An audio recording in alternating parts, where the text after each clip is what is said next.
Bonjour à tous, j'espère que vous allez bien. On se retrouve pour le bilan de la semaine avec tout d'abord en news principale Koh-Lanta. Et oui, bien sûr, avec Claude qui est qualifié, pour les poteaux. C'est le premier à avoir trouvé. Really?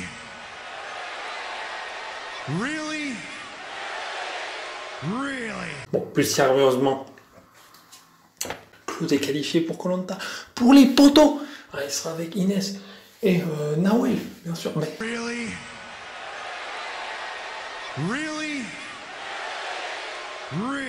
c'est la news qui concerne Koh-Lanta. On n'est pas sur ça pour le moment. On va parler de ce qui s'est passé à Monday Night Raw, avec notamment un nouveau champion des États-Unis en la personne d'Apollo Crews. Apollo Crews, c'est un catcheur que, honnêtement, il a du ring, mais pour construire quelque chose, c'est compliqué quand même, parce que Apollo Crews, il n'a pas de gimmick. Honnêtement, Apollo Crews, je pense que même dans la vie réelle, voilà, il n'y a pas grand chose qui change entre le Apollo Crews de la WWE et la personne derrière le personnage d'Apollo Crews. Je pense que c'est quasiment la même chose. En tout cas, Apollo Crews a obtenu son premier titre des États-Unis lors de Monday Night Raw. Ensuite, on a eu une annonce comme quoi Rey Mysterio va arrêter sa carrière la semaine prochaine. Alors il y a des rumeurs comme quoi c'est une retraite à la Mark Henry. On s'en doute un peu avec Rey Mysterio qui pourrait arrêter sa carrière. Et ça pourrait aussi voir les débuts de son fils Dominic à la WWE. Peut-être en tant que nouveau disciple pour Seth Rollins. C'est pas impossible que Seth Rollins donne le masque de Rey Mysterio à Dominic. Et peut-être que, voilà, Dominic deviendrait l'élu de Seth Rollins. Voilà, tout simplement. Je trouverais aussi que c'est pas mal que Dominic reprenne pas forcément le personnage de Rey Mysterio, voilà, et s'émancipe un peu et devient son propre personnage. Ce serait pas mal quand même. Après, je pense que tout le monde a envie, voilà, qu'il y ait un passage de flambeau. Mais bon, voilà, si Dominic arrive à trouver une gimmick intéressante, pourquoi pas. Et là aussi, on a eu comme autre news à Raw, ce qui s'est passé, à retenir Nia Jax, challengeuse numéro 1. Et on a aussi eu la blessure de Kairi Sane. Kairi Sane, bien sûr, qui est blessée par on ne sait qui. Merde. Ce qui est un peu brutal, il faut le dire. Ce serait bien que Nia Jax ne blesse pas trop les talents. Un Monday Night Raw, surtout qu'on n'a pas beaucoup de talent.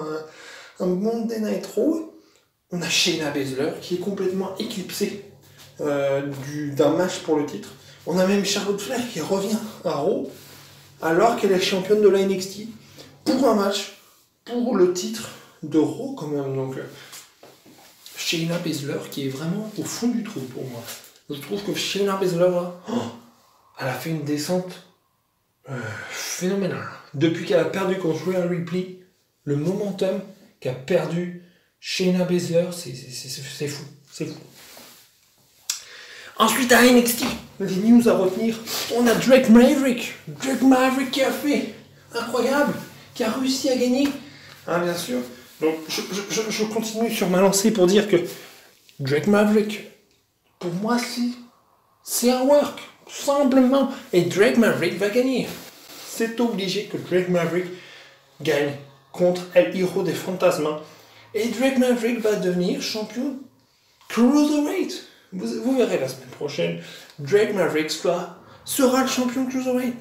Voilà, tout simplement. Ensuite, on a eu un match avec Chelsea Green. Et à la fin du match, Chelsea Green a décidé de se séparer de Robert Stone. Alors ça, c'est sûrement pour préparer le fait qu'on va avoir des futurs superstars de NXT qui seront appelés dans le main roster. Alors, on a Chelsea Green comme nom qui est revenu. On a Io Shirai qui voulait lutter contre Charlotte Flair à une période parce qu'elle aimait plus ce qu'elle faisait à NXT. Elle voulait affronter Charlotte Flair. Là, le fait qu'elle est appelée dans le main roster, pourquoi pas? Ça peut peut-être lui donner envie de rester à la WWE. On a aussi Dominik Dijakovic. Dominik Dijakovic qui a tourné un moment autour du titre nord-américain à NXT. Je sais pas trop comment utiliser un Dominik Dijakovic. Je sais pas trop même où le mettre dans le main roster. Je pense que c'est pas un catcheur qui sera, même pour un titre mineur, pour le moment je pense que ça va être compliqué pour lui. Donc à voir. Et on a aussi Velveteen Dream que j'étais certain qu'il allait remporter le titre de la NXT. Et là on dirait que non, on dirait que Adam Cole va conserver son titre de la NXT encore une fois. Ou peut-être que Velveteen Dream, ça se trouve, va gagner le titre et va mettre vacant le titre. Alors je ne sais pas. Mais je trouve ça dommage quand même que Velveteen Dream ne touche pas le titre NXT. Parce qu'il est là depuis un moment NXT, donc ce serait dommage qu'il ne touche pas ce titre. Velveteen Dream, ce serait vraiment dommage. Et puis bien sûr Adam Cole qui demain dimanche, pour ce 31 mai, sera un règne de 365 jours pour Adam Cole. Donc on verra ce qui se passe pour Adam Cole. Mais c'est vrai que Undisputed Era, tous les autres noms ont perdu un titre. Ont perdu leur titre, sauf lui.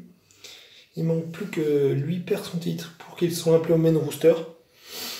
Mais à ce qui paraît, bon, peut-être que Adam Cole va conserver son titre. Donc on ne sait pas pour le moment. Ensuite à SmackDown. Alors SmackDown, honnêtement, cette semaine, je sais pas ce qu'ils ont fait.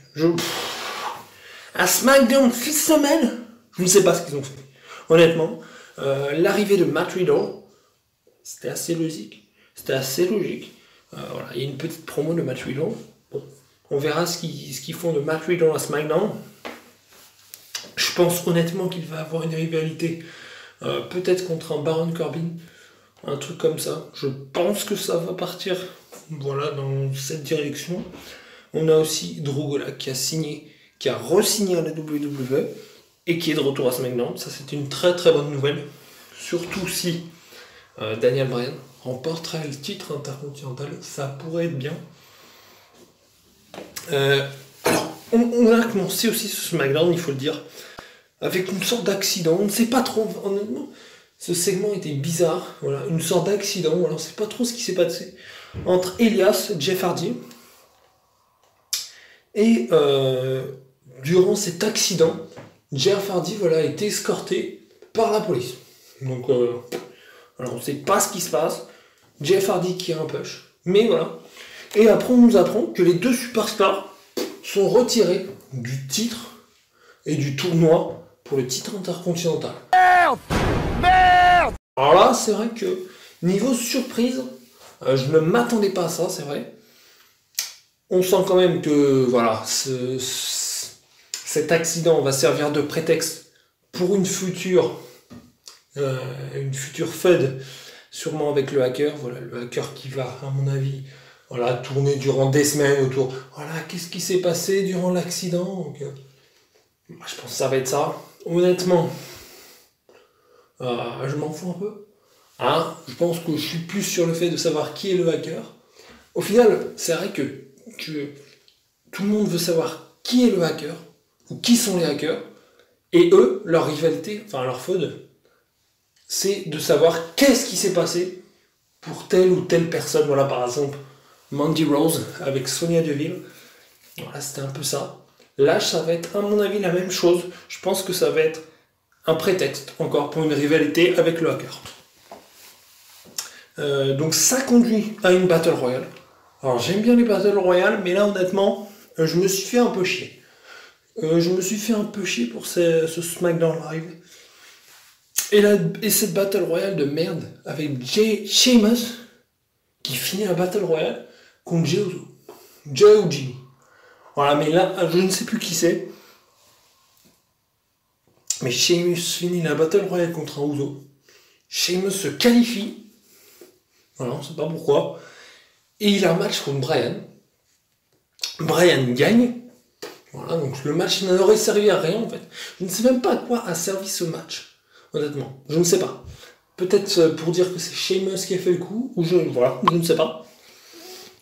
Et ça conduit à Daniel Bryan contre AJ Styles pour le titre intercontinental. Honnêtement, je trouve qu'aucune de ces deux superstars n'a besoin de ce titre. Après, il me semble que AJ Styles n'a jamais remporté le titre intercontinental. Donc, je serais plus pour le fait de donner le titre à AJ Styles.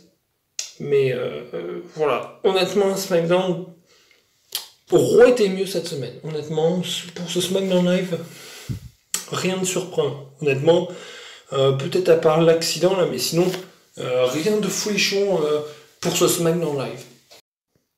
Voilà, en tout cas, j'espère que vous avez aimé cette vidéo, voilà, avec Raw, NXT, SmackDown. Voilà, dites-moi ce que vous avez pensé. Voilà, quelle news vous avez retenu. Voilà, qu'est-ce que vous avez retenu de cette semaine en priorité. N'hésitez pas à vous abonner, à mettre en commentaire, voilà, à activer la petite cloche, voilà, pour être au courant de toutes les nouvelles vidéos. Et on se retrouve très vite pour une nouvelle vidéo avec Claude qui sera sur les poteaux de Quentin. Et bien sûr, voilà, une nouvelle vidéo sur la chaîne. Catch up.